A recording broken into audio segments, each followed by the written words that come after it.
Okay,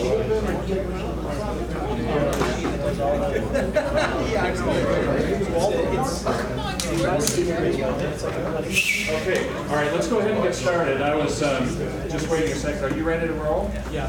Perhaps I don't. It's on. Hello. It's on. Maybe I'm not loud enough. I need to eat this thing in order to be heard. All right. It feels very uncomfortable right here. Anyway, good evening, everyone. We're going to start off with the TNT forum that this evening's been organized by Mike Imony. And so I think I'm just going to go ahead and hand it over to Mike, and he's going to carry on here. So, Mike? Thank you, Leon. So we're going to mess up, you guys. Two of the rookies are going to ask you guys questions. And the rules are, I'm the moderator, and I will select somebody to answer the question who raises their hand. One other person gets to retort, and then we go to the next question.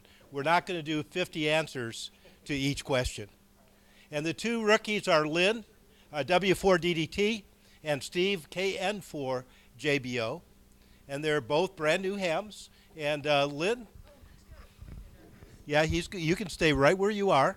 You can sit there or stand on or whatever you want to do. And I also have cards.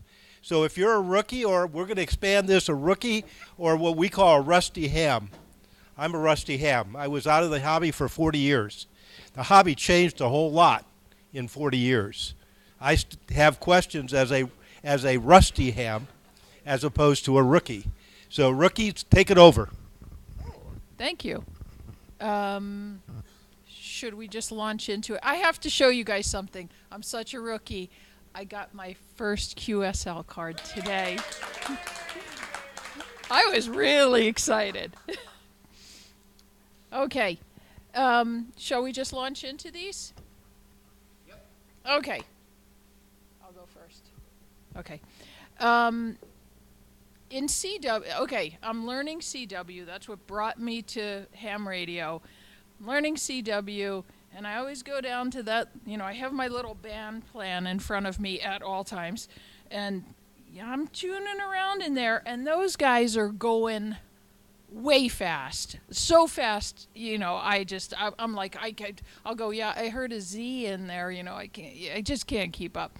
So is there a reliable place where I can go, or places or way that I can find somewhere that I'm not scared to death? So the question, 14045. And you can also try 30 meters. Pete probably knows 30 better than I do. You've got to go up a ways on 30 meters, but 14045, and then on 40 about 7045 gets you a lot slower. Why? I don't know. I can't answer why. I'm just telling you they're there.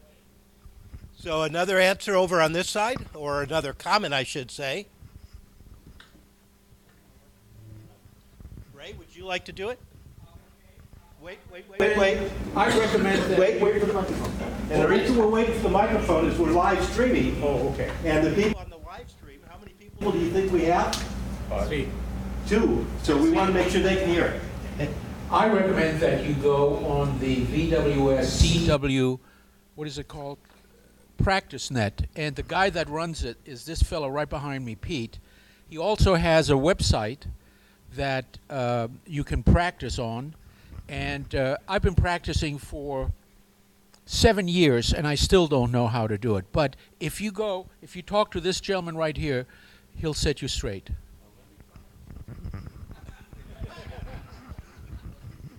Thank you, Ray. That one spot that was mentioned on 40 meters and 20 meters, that is the old novice frequencies. So when you were a novice, you had CW frequency privileges, and that's kind of a residual now that we don't have novices anymore. The tradition is that same area is where people gather to go at the slower speeds. Do you know the Q signal QRS? That's slow down, and don't be afraid to use it when you get on if somebody is blasting away. and you want to contact them, use QRS, and if they're any kind of a nice person, which most of us are, that they will slow down and accommodate your speeds.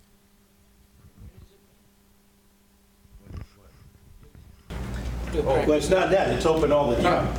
Okay, so Steve, remember the idea here is we're not going to dwell for 20 minutes on CW. There's a lot more that can be said about CW, and I'm going to resist another response so we can go to the next one. Steve?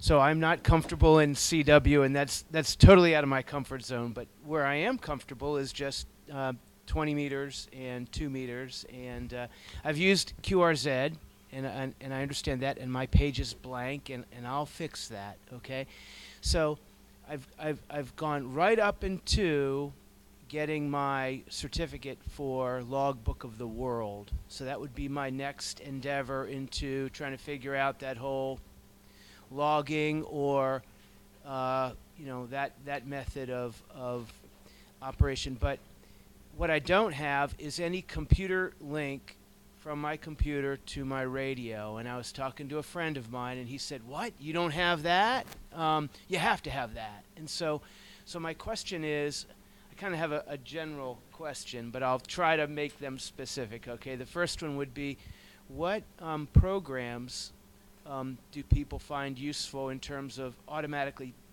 setting the frequency on the radio and then being able to log it and do that quickly? Or not that I'm a contester yet, but and then how that all fits in with Logbook of the World. Okay, so we're question about e-logging, electronic logging, and then also cat control. Anybody want to respond? It would help if we knew the radio you're talking about. Yaesu 897. 897. Get yourself a new radio. Now, you already did it. Okay, anybody over here want to talk about cat control? Because there's two parts to this. You got to be able to make the radio talk to the computer. Okay. This is going to be weird. I don't use it except for my 7300 does talk to the WSJT software. Let me go back.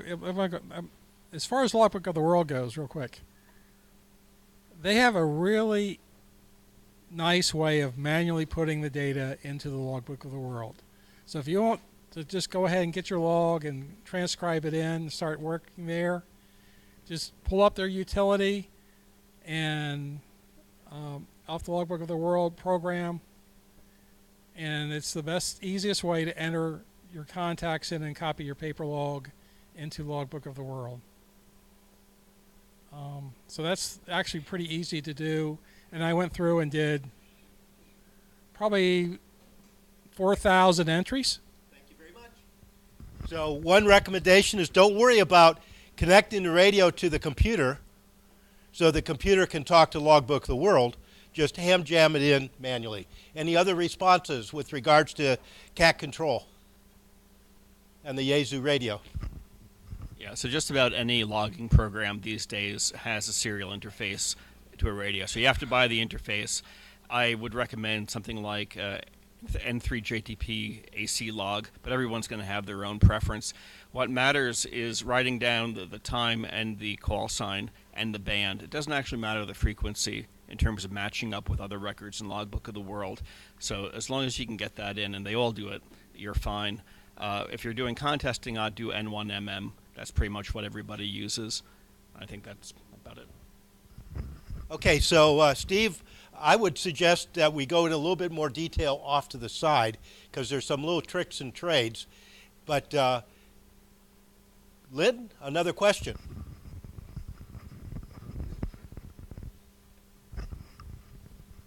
Okay, so is there if you don't have much of an antenna yet, and you're just trying to, I hear people throwing their antenna out the window, dropping it out the window, throwing it up a tree. So is there some magical length, or will anything work? Right now, my daughter has a receiver that that she would like to use to listen. And there's a tree outside, and I'm thinking, wow, we could just throw something over the tree. But how much more is there to it? Well, the short answer is there's whole great big books like that thick on antennas. Let's see. How about back over here? Thought process on antennas. I've had success with just a quarter wave piece of wire. I forget the number of that, but that's pretty effective. And then the stray ground around the area sort of creates the other half of the antenna. But that's what's the formula for a quarter wave? My old brain's rusty here. Is it? Yeah. I was having trouble dividing 468 by 2. Okay. So I think what John just said is that the best antenna is one that is tuned to the frequency that you're at. And the lower the frequency, 3 megahertz needs a longer antenna than 6 megahertz. And there's a magic formula that'll tell you how long to make the antenna. I think that's what John just said to me.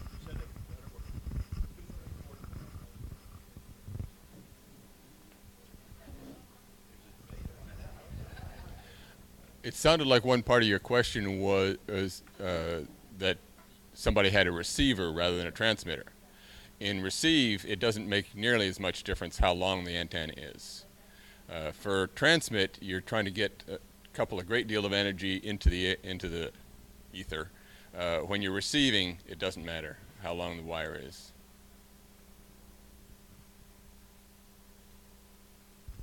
Okay, Lee, go ahead. Anything's an antenna. I've seen a guy shoot a stream of salt water through a toroid coil transformer and transmit on it, okay? So, as just said, receiving, if you got a good tall tree out there, you just want to listen on the radio, toss the wire up over the tree, however long it is, and go for it.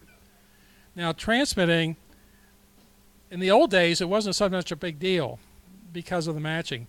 The modern transceivers and the solid-state amplifiers, they want to see 50 ohms. So the whole trick is to make sure your transmitter sees a 50 ohm load these days.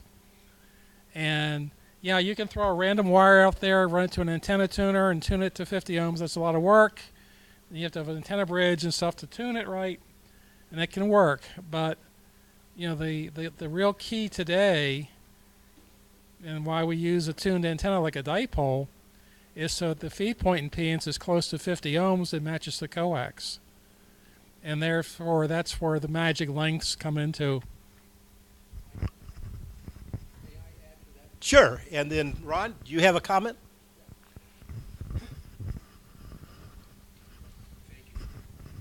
When I first started out, I also used a long wire antenna. To the chagrin of my wife, I found 4 extension cords, ripped them apart, and soldered them together. In order to have the 50 ohms that Lee mentioned, I bought an MFJ antenna tuner, which some pure folks don't really like, but let me tell you, it does work. I have 2 antennas right now. One is a long wire antenna, which snakes through the backyard and into the common area, which is 125 feet long, and it goes into an antenna tuner. I also have a dipole. I think for your daughter, what has been mentioned before, just throw the wire out there, and I think she'll receive plenty of stations.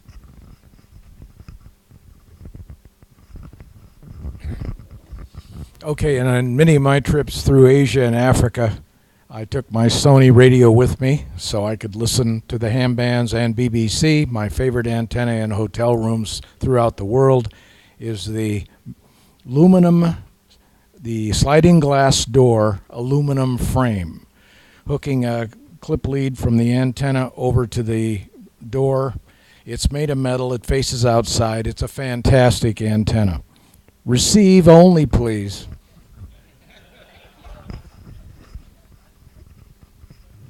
So I'm actually very satisfied with my radio, this Yaesu 897, right? Just for the record. But, you know, everybody I talk to has a 7300, okay? And so I'm really curious what it is about that radio that has grabbed everybody. Is it just the usability? Or is it the waterfall? Or is it so in the ARRL magazine, I know that they have these tables of all of these transmit and receive characteristics about, right, quality of the sound, whatever. I'm just curious what people see as the real cool feature of that radio, and then what's next beyond that? The 7610. Okay, so we're going to go to another rookie who's going to answer that question, who's an owner of a 7300. And Dave, I'm going to put you on the spot because you have the opposite. You have the 991A, right? And we're going to ask you to comment about the 991A. And I bet you what Joe and Dave are going to say are, I love my radio. User preference. It's cheap. It's not too expensive for a radio that does everything, and it's fairly intuitive, and it's got a back arrow, so when you get lost, like maybe happens to me a lot, in the menu tree, you just keep backing up to your back where you started from. Okay. Mike, I'll come to you next, but I'm going to put Dave on the spot because, okay, the 991 has a back arrow. Yes, I've only been on the air for a little more than a year. I've got a 991. Can you hear me? Like any transmitter, I suppose, there's a learning curve. And it took me a couple of months to really get the hang of it. But I like its features. I like the waterfall feature, particularly as you roam across the band. You can tell exactly the strength of the signal that's inbound and where it is. And you can mark the location of it right quickly. And that, coupled with an antenna tuner, has just been very satisfying. So, again, I will say it's user's preference, Steve, what you get used to doing. The tricks of the radio are somewhat in the family. Yaesu's family of radios kind of work the same way as they grow up in cost. Same with ICOM. There was a question, somebody going to comment over here, I think. Yeah, Mike. So I don't have a 7300. From what I hear, and there's a reason I didn't buy it. It's price to performance ratio. Let me give you a quick explanation. 20-some years ago, maybe perhaps 25 years ago, when I was doing anti-submarine warfare, ASW work, and this was tracking submarines through water, and we were writing code to do digital filtering, and the only way you would detect signals, what you're detecting underwater versus what you're detecting in the air, is exactly the same, is the waterfalls. Now, the digital filters that we wrote was a lot more pure and better than what's implemented in any of these equipment that you buy commercially, because we controlled everything. But the only way you could detect a submarine, and in this case, the analogy would be detecting a signal, is that waterfall where you see the continuance of the signal in that waterfall. So that's the primary reason. And I think that is a very good comment. The waterfall feature that's on the modern radio makes understanding what is in the band much more pleasurable than just, if you will, blindly tuning to the next station. Okay, I'm reaching the witching hour, but I need a comment from you guys in the room. We've never done this before. This was actually a tip that came from a radio club down in Atlanta who would love to come into our club via Skype and offer some thoughts of what they do in their club, as long as we do the same thing to their club leadership and say, well, these are some of the cool things we do. We do a lot of cool stuff in this club. But as I've been reaching and looking at other people's websites, there's a lot of other clubs that are doing really cool things. So the Monday Night Net at the North Fulton Amateur Radio League club station repeater is a tech talk. And they do just what we've done here on steroids. Should we do something like this again at our 7 o'clock TNT? Okay. I have received emails from a lot of rookies whose questions they would like answered.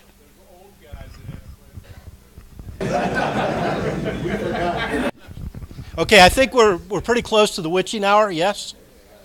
Oh, we have 5 minutes? Okay, we could do another question then, okay? Let's see. Steve, you got another one in your pile there? You had a thing on this, though. The whole QSL card thing. Oh, yeah. I got one QSL card, and it was for a 2-meter net, okay? From I think Bill. So,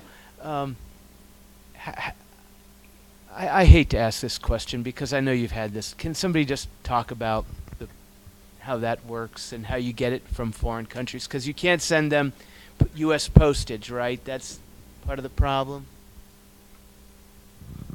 So the question is, how does the Bureau work, and is it fun collecting paper QSL cards? We really need Terry Hines here.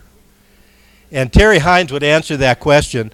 And in fact, he'd take you down to a shack, and in a shack he has file cabinet over file cabinet over file cabinet that the size of QSL cards, full of QSL cards. And he's got paper QSL cards for 300 and some entities. He's missing North Korea. Go figure. Okay. Can I ask the last question? It came out of one of the rookies who, there were more than just 2 of these guys that volunteered, but I figured we'd try it with these, and if you guys gave me a thumbs up, it'll work itself maybe in the program if the program chair feels that that's something we want to do. This is a question that came from one of the hams. He says, okay, I've got my antenna, I got my shack, I'm going to run a feed line between my antenna and my shack. Is there any magical things about the feed wire, or do I just kind of run it around through the backyard over by the fence, Steve, and then just bring it into the shack and cut it off wherever I want to? Is there a magic length for feed line?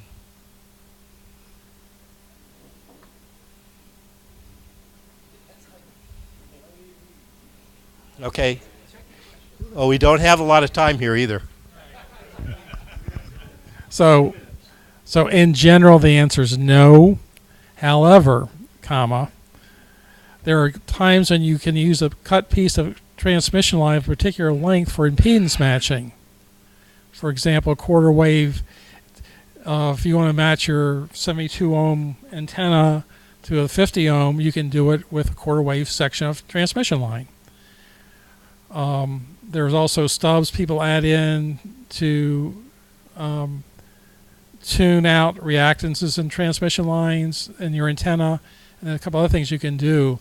In general, though, if you're just going to put up your Carolina Windham dipole or whatever antenna and bring it down, the length of the coax doesn't really matter that much.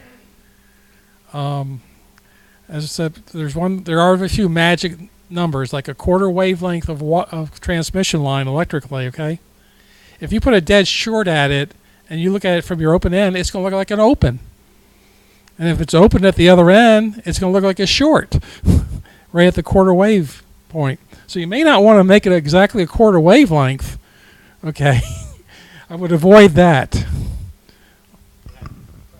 So the short answer is yes, and it's particularly true in commercial radio and TV stations that the feed line is particularly connected in length correctly, because they're eking out every dB of power that they're trying to get out of it. But think about this. If you make a perfectly half wavelength feed line at 40 meters and now you change to 20 meters, you're not at a half wavelength anymore. If you're actually matched to 50 ohms, it doesn't matter. It's only when you have a mismatch. I'll add something to this. So it depends what kind of antenna you have. Sometimes, if all you have is a vertical piece of wire and you have no radials, your antenna will use your coax cable going to your radio as a radial. At that point, the length of your coax cable is important because it's using it as the other end of your dipole. And a good example for me was I decided to put a surge arrestor about 10 feet from the point of connection of my feed line. And of course it was a end-fed antenna, and so essentially I was shorting out any ability of the feed line to act as the second half of the dipole. Okay, we've got to cut it short here. Thank you for answering the questions of the rookies. We hope that those that didn't attend tonight in person are listening on the live stream, because many of them don't come to Friday night meetings because rookies have date nights on Friday night. And of course, Lynn brings her husband, Steve, to date night. Thanks, Mike, very much. Let's hear it for the rookies.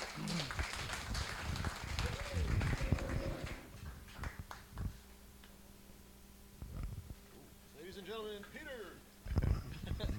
Thank you. I am the new Mike for the night, but please don't expect any jokes. I am out.